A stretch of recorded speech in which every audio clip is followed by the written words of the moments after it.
तो ये भगवद गीता यथारूप है, अध्याय 13, अध्याय का नाम है प्रकृति पुरुष तथा चेतना। श्लोक संख्या 16। श्लोक फिर से निकालिए, इस श्लोक को समझेंगे। भगवान कह रहे हैं बहिरंतश्च भूतानाम, वो परम सत्य जो ज्ञेय है, जिसे जानना चाहिए, जिसे जानने के लिए हमें ये मनुष्य जीवन प्राप्त हुआ है, वो कैसा है? बहि अंतश्च, बाहर भी है और अंदर भी है। सबके जितने भी प्राणी हैं सबके बाहर भी है और अंदर भी है। चरम अचरम, अचरम चरम, अचर हों चाहे चर हों, दो प्रकार के प्राणी हैं, अचर और चर। अचर जैसे वृक्ष हैं, लता, घास, पर्वत, ये क्या है? अचर। और चर पशु पक्षी मनुष्य जलचर, ये सब चर हैं। तो दो प्रकार के प्राणी हैं, अचर और चर। तो जितने भी अचर और चर प्राणी हैं सबके बाहर भी और अंदर भी वो हैं। सूक्ष्मत्वात् तद्विज्ञेयम्, सूक्ष्म होने के कारण वो जाने नहीं जाते। उनको जानना मुश्किल है। दूरस्थम चांतिके चतर, वो दूर भी हैं और पास भी हैं। दूरस्थम, दूर भी स्थित हैं और पास भी हैं। अब हम सुनेंगे प्रभुपाद जी तात्पर्य में क्या लिखते हैं। श्रील प्रभुपाद की जय। वैदिक साहित्य से हम जानते हैं कि परम पुरुष नारायण प्रत्येक जीव के बाहर तथा भीतर निवास करने वाले हैं। तो ये वैदिक साहित्य में वर्णन मिलता है कि भगवान परम पुरुष सबके अंदर भी हैं और बाहर भी हैं, है ना। केवल अंदर ही नहीं है। हम सोचते हैं कि नहीं अंदर हैं, हमें अंदर देखना चाहिए।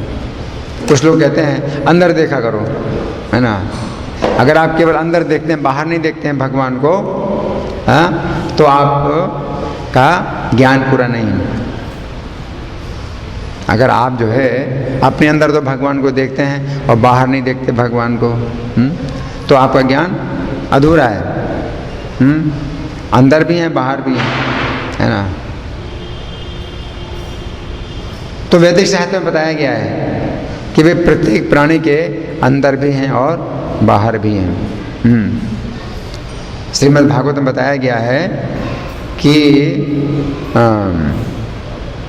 वीर्याणि तस्याखिल देह भाजाम अंतर्बहि पुरुष काल रूपे प्रियच्छतो मृत्युमतामृतम चा माया मनुष्य से वदस्व विद्वान।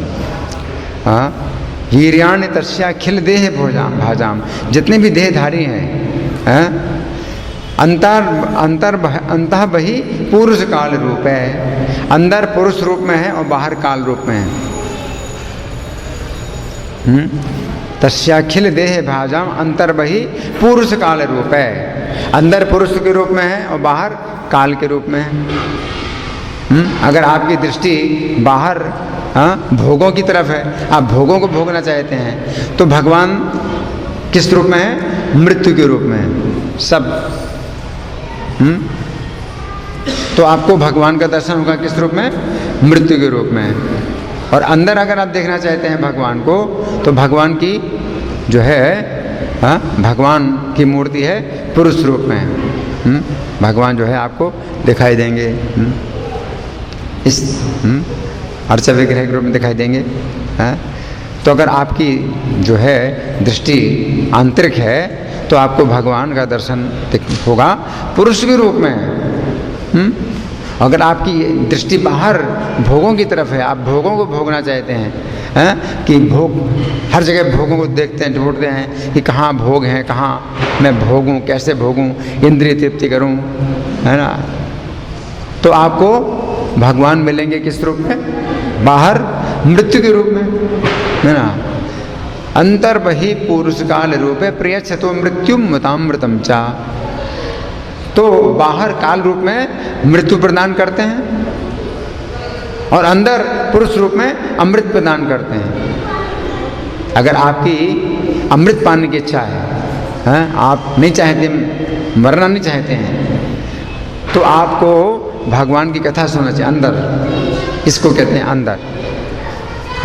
आप कृष्ण कथा सुनते हैं, कृष्ण कथा का वर्णन करते हैं, तो ये अंदर, तो आपको अंदर पुरुष रूप में दिखाई देंगे, है ना। लेकिन अगर आप संसार को भोगना चाहते हैं, मेरा तेरा करते हैं, हर चीज़ पर अपना अधिकार जमाना चाहते हैं, हर चीज़ पर अपना नियंत्रण करना चाहते हैं, आप मालिक बनना चाहते हैं, भोक्ता बनना चाहते हैं, नियंता बनना चाहते हैं, तो आपको भगवान मिलेंगे किस रूप में? काल के रूप में। काल के रूप में, मृत्यु सर्वहरश्चाहम्, सब कुछ छीनने वाला काल, मृत्यु, है ना। तो यहाँ प्रभुपाद लिख रहे हैं तात्पर्य में कि वे परम पुरुष नारायण प्रत्येक जीव के बाहर तथा भीतर निवास करने वाले हैं। वे भौतिक तथा आध्यात्मिक दोनों ही जगतों में विद्यमान रहते हैं। आध्यात्मिक जगत में भगवान है, वैकुंठ जगत में भगवान है, किस रूप में? पुरुष के रूप में है। और सबको क्या प्रदान करते हैं? अमृत प्रदान करते हैं। और इस भौतिक जगत में भगवान है, जिनकी दृष्टि भौतिकता में है, उनको क्या प्रदान करते हैं? मृत्यु प्रदान करते हैं। तो ये जो है कि पूरी भौतिक सृष्टि क्या है? मृत्यु संसार, मृत्यु संसार सागर। यहाँ पर मृत्यु ही मृत्यु है, तो भगवान मृत्यु के रूप में दिखाई देते हैं, है ना। तो अगर हम वहाँ जाते हैं, भगवान के धाम में जाते हैं, तो हमको अमृत प्राप्त होता है, कभी मृत्यु नहीं होगी। तो अगर हम भगवान की सेवा करते हैं तो भगवान हमको पुरुष रूप में प्राप्त होते हैं, जो कि अमृत प्रदान करते हैं, है ना। लेकिन आप अपनी इंद्रियों की सेवा करते हैं तो भगवान हमको काल के रूप में प्राप्त होते हैं, और क्या प्रदान करते हैं? मृत्यु प्रदान करते हैं, है ना। तो वे भौतिक और आध्यात्मिक दोनों ही जगतों में विद्यमान रहते हैं। हाँ, इसका ये भी मतलब है बहिर अंतश्च, बाहर और अंदर, है ना। तो इस भौतिक जगत के अंदर हैं भगवान, तो किस रूप में है? मृत्यु के रूप में है। और बाहर है यानी आध्यात्मिक जगत में है भगवान, किस रूप में? पुरुष के रूप में अमृत प्रदान करते हैं, है ना। और यद्यपि वे बहुत दूर हैं, फिर भी वे हमारे निकट रहते हैं। वे बहुत दूर हैं, आध्यात्मिक जगत में है, पुरुष रूप में लीलाएं करते हैं भगवान, लेकिन हमारे बहुत निकट हैं। अगर हम चाहते हैं उनकी तरफ एक कदम बढ़ाते हैं तो 100 कदम हमारी तरफ बढ़ाते हैं वे, तो वे दूर नहीं हैं। हम भगवान से दूर हो गए हैं, लेकिन भगवान हमसे दूर नहीं हुए। हम भगवान से दूर हो गए, हम वहाँ से आए, हमने भगवान को छोड़ा, हम भगवान से बहुत दूर आ गए, लेकिन भगवान हमारे पास में है। भगवान हमारे पास में है।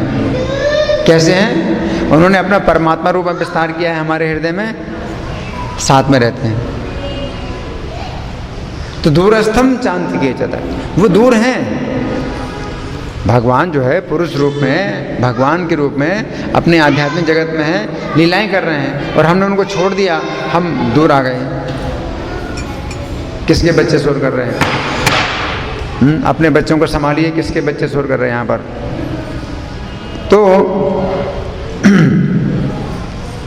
तो भगवान हम भगवान से बहुत दूर हो गए हैं, लेकिन भगवान ने हमें नहीं छोड़ा।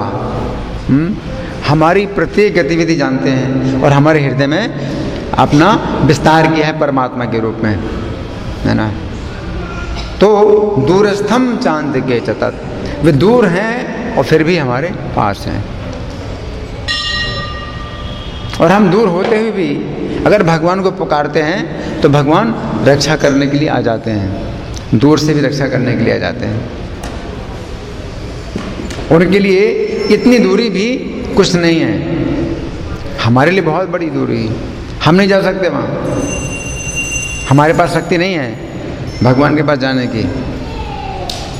हम जो है अंदाज़ा भी नहीं लगा सकते कितनी दूरी है। भगवान के साथ हमारी कितनी दूरी है, हम अंदाज़ा भी नहीं लगा सकते, नाप नहीं सकते उस दूरी को।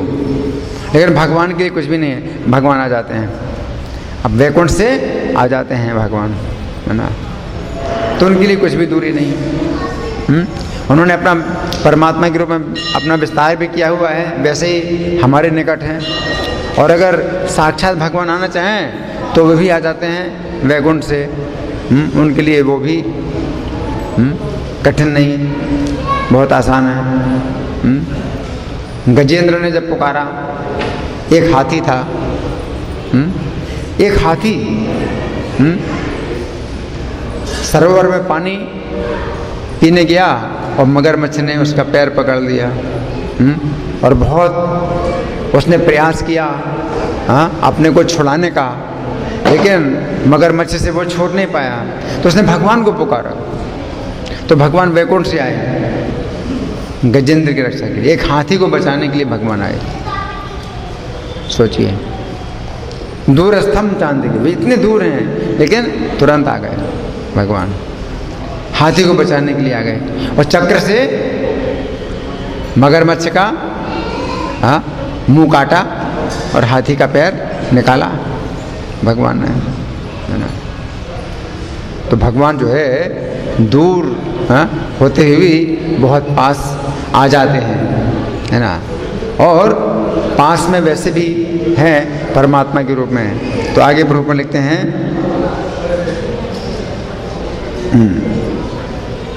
ये वैदिक साहित्य के वचन हैं। आसीनो दूरम व्रजति शयानो याति सर्वतः, कठोपनिषद 1:21। चूँकि वे निरंतर दिव्य आनंद भोगते रहते हैं, अतएव हम ये नहीं समझ पाते कि वे सारे ऐश्वर्य का भोग किस तरह करते हैं। हम इन भौतिक इंद्रियों से ना तो उन्हें देख पाते हैं और ना समझ पाते हैं। इन भौतिक इंद्रियों से हम नहीं देख सकते, ना हम समझ सकते हैं। अगर हमें उनको देखना है तो प्रभुपाद समझाएंगे हम कैसे उनको देख सकते हैं, कैसे समझ सकते हैं। प्रभुपाद लिखते हैं, अतः वैदिक भाषा में कहा गया है कि उन्हें समझने में हमारा भौतिक मन तथा इंद्रियां असमर्थ हैं, किंतु जिसने भक्ति में कृष्ण भावनामृत का अभ्यास करते हुए अपने मन तथा इंद्रियों को शुद्ध कर लिया है, वो उन्हें निरंतर देख सकता है। कृष्ण भावनामृत का अभ्यास करते हुए मन और इंद्रियों को अगर हम शुद्ध कर लें तो हम निरंतर उनको देख सकते हैं। ब्रह्म संहिता में इसकी पुष्टि हुई है कि परमेश्वर के लिए जिस भक्त में प्रेम उपज चुका है, परमेश्वर के लिए जिस भक्त में प्रेम उपज चुका है, वो निरंतर उनका दर्शन कर सकता है। भगवत ब्रह्म संहिता में ये बताया गया। क्या वो श्लोक है? वो है, प्रेमांजन छुरित भक्ति विलोचनेन संता सदैव हृदयेषु विलोकयन्ति। प्रेमांजन छुरित भक्ति विलोचनेन, भक्ति के नेत्र होने चाहिए। भगवान का दर्शन करने के लिए ये नेत्र नहीं, इन नेत्रों से हम भगवान का दर्शन नहीं कर सकते हैं। ये नेत्र चर्म चक्षु कहलाते हैं, इनको कहते हैं चर्म चक्षु, चमड़े के नेत्र हैं। इनसे हम भगवान का दर्शन नहीं कर सकते हैं। इनके लिए हमें भक्ति के नेत्र चाहिए। भक्ति के नेत्र में भी प्रेम का अंजन लगाना चाहिए। पहली बात तो भक्ति के नेत्र होने चाहिए, फिर भक्ति के नेत्र में भी प्रेम का अंजन लगाना। प्रेमांजन छुरित भक्ति विलोचनेन संता सदैव हृदयेषु विलोकयन्ति। तो संत लोग जो है प्रेम का अंजन लगा लेते हैं भक्ति के नेत्रों में, तो सदैव हृदयेषु विलोकयन्ति, सदा हृदयों में दर्शन करते हैं। कैसे दर्शन करते हैं? यम श्याम सुंदरम अचिंत्य गुणय स्वरूपम। श्याम सुंदर, श्यामल, उनका रंग कैसा है? श्यामल है, श्यामल रंग के हैं और सुंदर हैं। श्याम वर्ण के हैं और सुंदर हैं। और अचिंत्य गुण है स्वरूपम, उनके गुण कैसे हैं? अचिंत्य हैं। गोविंद मादि पुरुषम तमहम भजामी, तो ऐसे आदि पुरुष गोविंद का मैं भजन करता हूँ। तो यहाँ पर ऊपर लिखते हैं कि ब्रह्म संहिता में इसकी पुष्टि हुई है कि परमेश्वर के लिए जिस भक्त में प्रेम उपज चुका है वो निरंतर उनका दर्शन कर सकता है। और भगवत गीता में 11:54 इसकी पुष्टि हुई है कि उन्हें केवल भक्ति के द्वारा देखा तथा समझा जा सकता है। भक्त्या तो अनन्य आसक्य। तो 11:54 11वें अध्याय का इस श्लोक संख्या 54, इसमें भगवान कहते हैं भक्त्या तो अनन्यासक्य अहम एवं विधोर्जुन ज्ञातुम द्रष्टुम च तत्वेन प्रविष्टुम च परंतप। कि अनन्य भक्ति के द्वारा, भक्त्या तो अनन्यासक्य, केवल अनन्य भक्ति के द्वारा ही शक्य एवं विधोर्जुन, इस प्रकार से कोई व्यक्ति मुझे पा सकता है। ज्ञातुम द्रष्टुम च तत्वेन प्रविष्टुम च, कि मुझे तत्व से जान भी सकता है और तत्व से देख भी सकता है और तत्व से प्रवेश भी कर सकता है। तीनों चीज़ें, तत्व से भगवान को जाना भी जा सकता है और तत्व से भगवान को देखा भी जा सकता है और तत्व से भगवान की लीला में प्रवेश भी किया जा सकता है। तो हमारा जो जीवन का उद्देश्य है वो क्या है? भगवान की लीला में प्रवेश करना। जैसे प्रभुपाद जी, तो प्रभुपाद जी का शरीर इस समय नहीं है, प्रभुपाद जी अपना शरीर छोड़ चुके हैं, तो हम क्या बोलते हैं? नित्य लीला प्रविष्ट। भगवान की नित्य लीला में वो प्रविष्ट हो गए। आप समझे? तो भगवान की नित्य लीला में हमारा कोई स्थान है। तो जीवन की सबसे बड़ी जो सफलता है वो ये है कि भगवान की नित्य लीला में हमें वो स्थान प्राप्त हो जो स्थान हमारा है। ये कोई नई चीज़ नहीं है।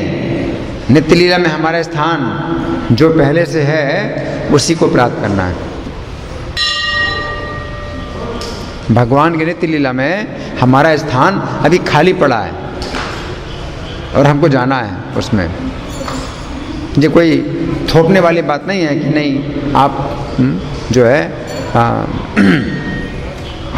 कोई आपके ऊपर थोपा जा रहा है, प्रत्येक जीव का भगवान के नित्य लीला में कोई स्थान है। जैसे किसी मशीन में कोई छोटा सा भी पुर्जा होता है ना, तो जब उसमें मशीन लगा देते हैं तो उसका महत्व बढ़ जाता है कि नहीं? छोटा सा पुर्जा है, मशीन में लगा देते हैं तो उसका महत्व बढ़ जाता है, काम करता है। और मशीन से अलग हो गया, गिर गया, अब उसका कुछ भी कीमत नहीं, बेकार है कि नहीं? उसी प्रकार से भगवान की नित्य लीला में हमारा स्थान है तो हमारा बड़ा महत्व है। लेकिन उसको छोड़ करके हम इस भौतिक जगत में आए हैं, है ना, अब कुछ भी महत्व नहीं है, सड़ रहे हैं। इस भौतिक जगत में हमारा कुछ भी कार्य नहीं है सिवा दुख भोगने के, और कुछ भी कार्य नहीं। इस भौतिक जगत में हम लोग क्या कर रहे हैं? सिवा दुख भोग रहे हैं, दुख ही दुख भोग रहे हैं, कुछ भी नहीं मिल रहा, केवल दुख भोग रहे हैं, केवल दुख भोग रहे हैं, क्योंकि हमने अपना स्थान छोड़ दिया है ना। और वो विधि क्या है? भगवान की नित्य लीला में प्रवेश करने की भक्त्या अनन्या, अनन्य भक्ति, अनन्य भक्ति के द्वारा कोई व्यक्ति भगवान को देख सकता है। तो भगवान को हम देख सकते हैं, क्यों? भगवान का रूप है इसलिए, तो निराकार नहीं है। तो कुछ लोग कहते हैं भगवान निराकार है, जैसे यहाँ पर कहा भगवान बाहर भी हैं अंदर भी हैं, तो कैसा लगता है? फिर तो निराकार है। तो कई लोग व्याख्या करते हैं, इस श्लोक की व्याख्या करते हैं, तो कैसी व्याख्या करते हैं? निराकार। यहाँ कहा गया है कि भगवान सबके बाहर भी अंदर भी हैं, तो कैसा लगता है? हाँ, हवा की तरह होंगे भगवान, आकाश की तरह होंगे भगवान, बाहर भी और अंदर भी, जैसे आकाश होता है ऐसे निराकार हैं भगवान। लेकिन नहीं, निराकार नहीं है भगवान, भगवान का रूप है, और फिर भी वे सबके बाहर भी हैं और अंदर भी हैं। भगवान सबके बाहर भी अंदर भी हैं और उनका रूप है, उनका रूप देखा जा सकता है, भगवान का रूप है। कैसा रूप है? श्याम सुंदरम, श्याम सुंदर रूप। और श्री रामचंद्र है ना, भगवान जो है श्री राम का रूप धारण करते हैं, लीलाएं करते हैं, और गौरचंद्र का रूप धारण करते हैं, भगवान चैतन्य महाप्रभु के रूप में लीलाएं करते हैं, है ना। तो ये सब जो है भगवान के रूप हैं। अचिंत्य गुण स्वरूपम, उनके अचिंत्य गुण हैं, है ना। तो यहाँ पर प्रभुपाद 1154 की बात कर रहे हैं, तो आप लोग निकालिए अध्याय 11 का श्लोक संख्या 54, सब लोग निकालिए अध्याय 11 का श्लोक संख्या 54।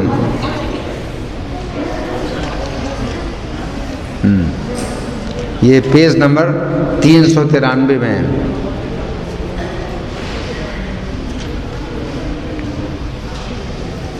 पेज नंबर 393, जिसमें भगवान कहते हैं, हे अर्जुन, केवल अनन्य भक्ति द्वारा मुझे उस रूप में समझा जा सकता है जिस रूप में मैं तुम्हारे समक्ष खड़ा हूँ, और इसी प्रकार मेरा साक्षात दर्शन भी किया जा सकता है। केवल इसी विधि से तुम मेरे ज्ञान के रहस्य को पा सकते हो। तात्पर्य प्रभुपाद लिखते हैं, कृष्ण को केवल अनन्य भक्ति योग द्वारा समझा जा सकता है। इस श्लोक में वे इसे स्पष्टतया कहते हैं, जिससे ऐसे अनधिकारी टीकाकार जो भगवत गीता को केवल कल्पना के द्वारा समझना चाहते हैं, ये जान सकें कि वे समय का अपव्यय कर रहे हैं।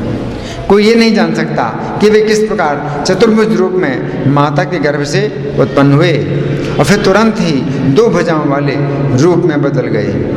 ये बातें ना तो वेदों के अध्ययन से समझी जा सकती हैं, न दार्शनिक चिंतन द्वारा। अतः यहाँ पर स्पष्ट कहा गया है कि ना तो कोई उन्हें देख सकता है, न इन बातों का रहस्य ही समझ सकता है। किंतु जो लोग वैदिक साहित्य के अनुभवी विद्यार्थी हैं, वे अनेक प्रकार से वैदिक ग्रंथों के माध्यम से उन्हें जान सकते हैं। इसके लिए अनेक विधि विधान हैं, और यदि कोई सचमुच उन्हें जानना चाहता है तो उसे प्रामाणिक ग्रंथों में उल्लिखित विधियों का पालन करना चाहिए। वो इन नियमों के अनुसार तपस्या कर सकता है। उदाहरणार्थ, कठिन तपस्या के हेतु वो कृष्ण जन्माष्टमी को, जो कृष्ण का आविर्भाव दिवस है, तथा महीने की दोनों एकादशियों को उपवास कर सकता है। जहाँ तक दान का संबंध है, ये बात साफ है कि उन कृष्ण भक्तों को ये दान दिया जाए जो संसार भर में कृष्ण दर्शन को या कृष्ण भावनामृत को फैलाने में लगे हुए हैं। कृष्ण भावनामृत मानवता के लिए वरदान है। रूप गोस्वामी ने भगवान चैतन्य की प्रशंसा परम दानवीर के रूप में की है।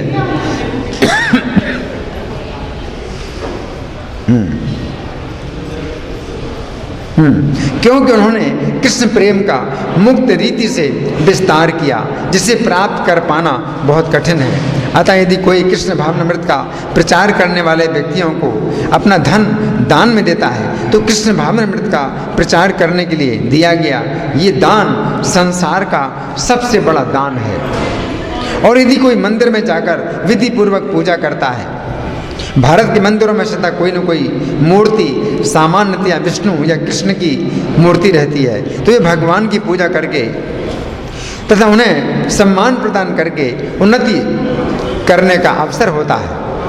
9 सिखियों के लिए भगवान की भक्ति करते हुए मंदिर पूजा अनिवार्य है, जिसकी पुष्टि श्वेताश्वतर उपनिषद में 6:23 हुई है।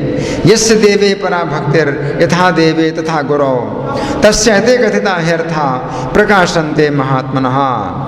जिसमें भगवान के लिए अविचल भक्ति भाव होता है और जिसका मार्गदर्शन गुरु करता है, जिसमें भी उसकी वैसी ही अविचल श्रद्धा होती है, वो भगवान का दर्शन प्रकट रूप में कर सकता है। मानसिक चिंतन मनोधर्म द्वारा कृष्ण को नहीं समझा जा सकता।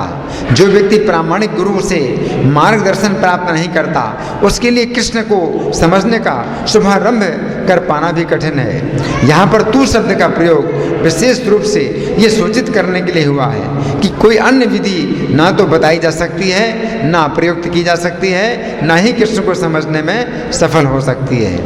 कृष्ण के चतुर्भुज तथा द्विभुज साक्षात रूप अर्जुन को दिखाए गए, क्षणिक विश्व रूप से सर्वथा भिन्न है। नारायण का चतुर्भुज रूप तथा कृष्ण का द्विभुज रूप दोनों ही शाश्वत तथा दिव्य हैं, जबकि अर्जुन को दिखलाया गया विश्व रूप नश्वर है। सुदूरदर्शन शब्द का अर्थ ही है देख पाने में कठिन, जिससे पता चलता है कि इस विश्व रूप को किसी ने नहीं देखा था। इससे ये भी पता चलता है कि भक्तों को इस रूप को दिखाने की आवश्यकता भी नहीं थी।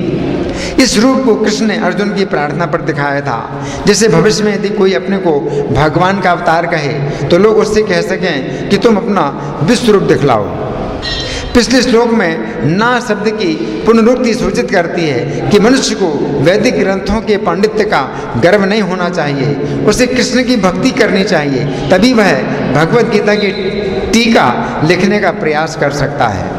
कृष्ण विश्व रूप से नारायण के चतुर्भुज रूप में और फिर अपने सहज द्विभुज रूप में परिणत होते हैं। इससे सूचित होता है कि वैदिक साहित्य में उल्लिखित चतुर्भुज रूप तथा अन्य रूप कृष्ण के आदि द्विभुज रूप ही से उद्भूत हैं। वे समस्त उद्भवों के उद्गम हैं। कृष्ण इनसे भी भिन्न है। निर्विशेष रूप की कल्पना का तो कुछ कहना ही नहीं। जहाँ तक कृष्ण के चतुर्भुजी रूपों का संबंध है, ये स्पष्ट कहा गया है कि कृष्ण का सर्वाधिक निकट चतुर्भुजी रूप जो महाविष्णु के नाम से विख्यात है और जो कारण समुद्र में शयन करते हैं तथा जिनके श्वास तथा प्रश्वास में अनेक ब्रह्मांड निकलते एवं प्रवेश करते रहते हैं, भी भगवान का अंश है, जैसा कि ब्रह्म संहिता में 5:48 कहा गया है। यस्यैक निःश्वसित काले मथावलंब जीवन्ति लोम विलजा जगदण्डनाथा विष्णुर्महांस इह्यस्य कला विशेषो गोविंदमादि पुरुषम तमहं भजामि।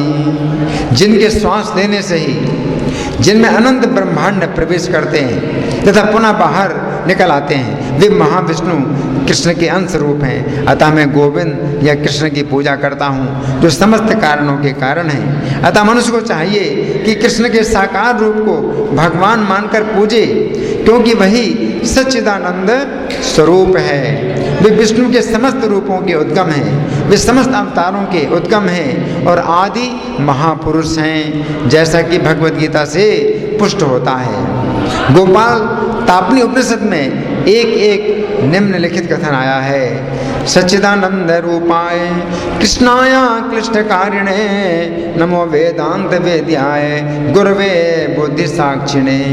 मैं कृष्ण को प्रणाम करता हूँ जो सच्चिदानंद स्वरूप हैं। मैं उनको नमस्कार करता हूँ क्योंकि उनको जान लेने का अर्थ है वेदों को जान लेना, अतः वे परम गुरु हैं। उसी प्रकरण में कहा गया है कृष्णो वै परमम दैवतम, कृष्ण भगवान है। गोपाल तापनी उपनिषद 1:3।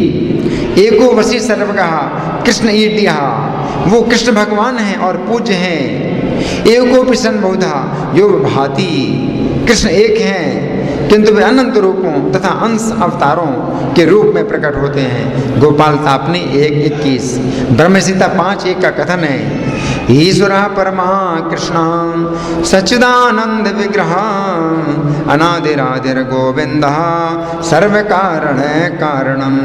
भगवान तो कृष्ण है जो सच्चिदानंद स्वरूप हैं, उनका कोई आदि नहीं है क्योंकि वे प्रत्येक वस्तु के आदि हैं, वे समस्त कारणों के कारण हैं। अन्यत्र भी कहा गया है यत्रावतीर्णम कृष्णाख्यम परम ब्रह्म है नराकृति। भगवान एक व्यक्ति हैं, उसका नाम कृष्ण है और वो कभी कभी इस पृथ्वी पर अवतरित होते हैं। इसी प्रकार श्रीमद् भागवत में भगवान के सभी प्रकार के अवतारों का वर्णन मिलता है जिसमें कृष्ण का भी नाम है, किंतु तब ये कहा गया है कि ये कृष्ण ईश्वर के अवतार नहीं है अपितु साक्षात भगवान हैं। एते चांस कला पुंसः कृष्णस्तु भगवान स्वयं। इसी प्रकार भगवद गीता में भगवान कहते हैं मद्दा परतरम नान्यत, मुझ भगवान कृष्ण के रूप से कोई श्रेष्ठ नहीं है। अन्यत्र भी कहा गया है, अहम आदिर ही देवानाम, मैं समस्त देवताओं का उत्तम हूँ। कृष्ण से भगवद गीता ज्ञान प्राप्त करने पर अर्जुन भी इन शब्दों में इसकी पुष्टि करते हैं, परम ब्रह्म है, परम धाम है, पवित्रम परमम भवान। अब मैं भली भांति समझ गया कि आप परम सत्य भगवान हैं और प्रत्येक वस्तु के आश्रय हैं। अतः कृष्ण ने अर्जुन को जो विश्व रूप दिखलाया वो उनका आदि रूप नहीं है, आदि रूप तो कृष्ण रूप है। हजारों हाथों तथा हजारों सिरों वाला विश्व रूप तो उन लोगों का ध्यान आकृष्ट करने के लिए दिखलाया गया जिनका ईश्वर से तनिक भी प्रेम नहीं है। ये ईश्वर का आदि रूप नहीं है। विश्व रूप उन शुद्ध भक्तों के लिए तनिक भी आकर्षक नहीं होता जो विभिन्न दिव्य संबंधों में भगवान से प्रेम करते हैं। भगवान अपने आदि कृष्ण रूप में ही प्रेम का आदान प्रदान करते हैं। अतः कृष्ण से घनिष्ठ मैत्री भाव से संबंधित अर्जुन को ये विश्व रूप तनिक भी रुचिकर नहीं लगा, अपितु उन्हें भयानक लगा।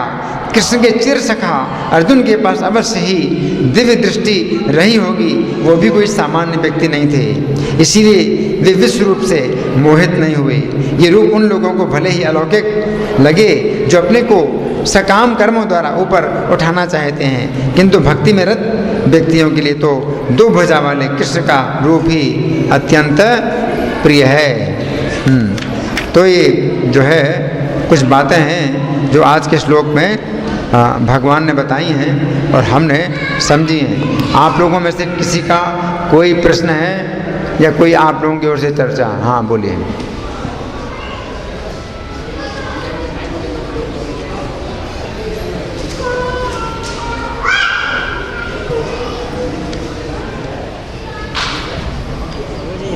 जुड़े हुए हैं, जैसे कि पृथ्वी में धन और अन्न के लिए तो से जुड़े हुए हैं, इसका मतलब कैसे कैसे जुड़े हुए हैं? जुड़े हुए पृथ्वी से जुड़े हुए, हाँ? अन्न के लिए पृथ्वी से जुड़े हुए। यहाँ पर भगवान कह रहे हैं बहिरंतश्च भूतानाम, जितने भी प्राणी हैं उनके वे अंदर और बाहर स्थित हैं, सबके अंदर बाहर स्थित हैं, सबका पालन करते हैं। भगवान जितने प्राणी हैं सबका पालन करते हैं। सोचिए भगवान की कैसी शक्ति है? सबका पालन करते हैं, सबको भोजन देते हैं। एक वो बहु नाम जो विदधाति कामान, वो एक हैं और सबकी कामनाएं पूरी करते हैं। जितने भी जीव हैं उनकी कामनाओं को जानते भी हैं। अब किसके हृदय में क्या कामना है? उसी को पता है, दूसरे को तो पता नहीं होता। मेरे हृदय में क्या कामना है, आपके हृदय में क्या कामना है ना? तो मेरे हृदय में क्या कामना है वो मुझे पता है, आपके हृदय में क्या कामना है आपको पता है, लेकिन भगवान को सब पता है और भगवान सबकी कामनाएं पूरी करते हैं हृदय में है। लेकिन ये जरूरी नहीं है कि वे तुरंत ही कामना पूरी करें, वो कई जन्मों के बाद भी पूरी करें, इसी जन्म में पूरी करें, अगले जन्म में पूरी करें या 10 जन्मों के बाद पूरी करें, ये पूरी करेंगे। तो वो अंदर है और बाहर है। कोई नहीं कह सकता कि मैं सब प्राणियों के अंदर हूँ, कोई नहीं कह सकता। अगर कोई अपने को कहता है कि मैं भगवान हूँ, है ना? हाँ ठीक है, अगर आप भगवान हैं तो मेरे अंदर क्या है बताइए, मेरे अंदर क्या विचार आ रहा है बताइए, नहीं बता पाएगा। तो लोग अपने को भगवान कहने में बड़ा मजा लेते हैं कि हम भी भगवान, तुम भी भगवान। कौन भगवान है? क्या मैं भगवान हूँ या आप भगवान हैं? कौन भगवान है? कोई भगवान नहीं है। कौन कह सकता है कि मैं सबके हृदय में स्थित हूँ, सबके अंदर हूँ?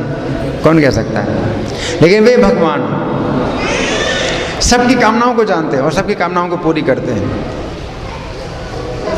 भगवान को ये बताने की जरूरत नहीं कि आपके हृदय में क्या कामना है,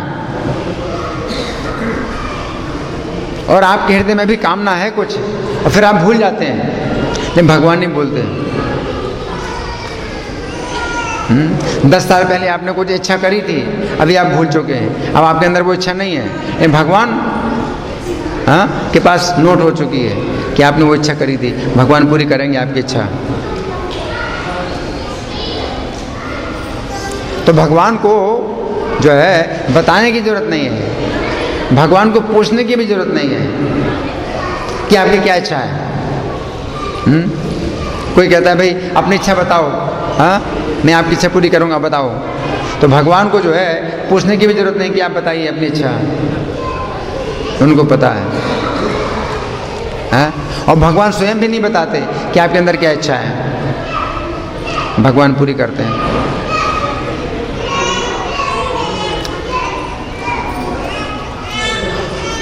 भगवान जो है सबकी इच्छाएं पूरी करते हैं।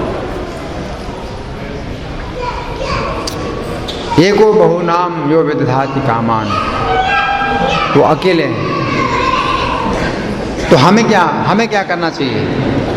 अब हमारे ऊपर है कि हम कैसी इच्छा कर रहे हैं। अगर हम गलत इच्छा कर रहे हैं तो भगवान इच्छा पूरी करेंगे, है ना। तो अच्छा यह है कि हम शरण लें, भगवान की शरण लें, कि मुझे अपनी सेवा में लगाइए। तो ये हरे कृष्ण मंत्र जो है, ये हम लोग जो जप कर रहे हैं, क्यों जप कर रहे हैं? ताकि अपनी इच्छा, हमारी इच्छा शुद्ध हो। गलत इच्छा करेंगे तो क्या होगा? भगवान इच्छा पूरी करेंगे, उसका हम कष्ट भोगेंगे कि नहीं। जैसे कि बच्चे के अंदर इच्छा होती है आग पकड़ने की, बच्चे के अंदर इच्छा होती है आग पकड़ने की, लेकिन इच्छा सही तो नहीं है, गलत है। अज्ञान के कारण बच्चा जो है आग पकड़ना चाहता है कि नहीं। तो इसी प्रकार से हमारे अंदर अज्ञान के कारण अनेक प्रकार की गलत इच्छाएं हैं। तो मनुष्य का जीवन हमें प्राप्त हुआ है कि हम अपनी इच्छाओं पर नियंत्रण करें, हम अपनी इच्छाओं को शुद्ध करें, और भगवान से उसके लिए भी गाइडेंस मांगें कि हमें गाइड करिए कि हम कैसी इच्छा करेंगे, है ना। तो भगवान जो है हमें गाइडेंस देंगे कि हमें कैसी इच्छा करना चाहिए। तो भगवान स्वयं चैतन्य महाप्रभु के रूप में प्रकट हुए और उन्होंने हमें गाइड किया, हमें कैसी इच्छा करनी चाहिए। तो शिक्षाष्टकम में चैतन्य महाप्रभु कहते हैं, मम जन्मनि जन्मनि ईश्वरे भवतात भक्ति रहे तो गेद्वयी। जन्म जन्म में मुझे आपकी अहेतु की भक्ति प्राप्त हो, ये इच्छा, हमें इच्छा करना चाहिए कि जन्म जन्म में मुझे आपकी अहेतु की भक्ति प्राप्त हो। अगर कुछ और इच्छा करोगे तो संसार में कष्ट ही कष्ट भोगोगे, इसी संसार में रहोगे। तो हमारी ये इच्छा होनी चाहिए। ये हरे कृष्ण मंत्र है, हम इसका जप कर रहे हैं, तो इसमें एक प्रार्थना होती है कि मुझे अपनी सेवा में लगाइए। तो हम सेवा मांग रहे हैं भगवान से, है ना। ये हमारी ये इच्छा होना चाहिए कि हम भगवान की सेवा करें। और हम सेवा अगर नहीं मांगेंगे तो माया की सेवा में लगे, जितनी इच्छाएं हैं वो सब माया की सेवा में जाएंगी और कष्ट भोगना पड़ेगा। या तो आप माया की सेवा करते हैं या भगवान की सेवा करते हैं। और माया की सेवा में क्या मिलता है? कष्ट और मृत्यु और अज्ञान। माया की सेवा में आपको क्या मिलता है? कष्ट, मृत्यु और अज्ञान। और भगवान की सेवा में क्या मिलता है? सुख, अमृत और ज्ञान, सच्चिद आनंद, है। तो हमें जो है बहुत सावधानी से भगवान से प्रार्थना करनी चाहिए कि मुझे अपनी सेवा में लगाइए। अगर आप जो है भगवान से सेवा नहीं मांगेंगे तो माया की सेवा में आप लगे हैं और लगे रहेंगे, और उसमें आपको क्या मिलेगा? हमेशा कष्ट, मृत्यु, अज्ञान। मृत्यु, बार बार मृत्यु मिल रही है, बार बार मृत्यु आपको बार बार 84 लाख योनियों में शरीर मिल रहा है। कभी मनुष्य बनते हैं, कभी पशु बनते हैं, कभी कीड़े बनते हैं, जलचर बनते हैं, पक्षी बनते हैं, और बार बार मृत्यु हो रही है। हाँ जी माता जी बोलिए।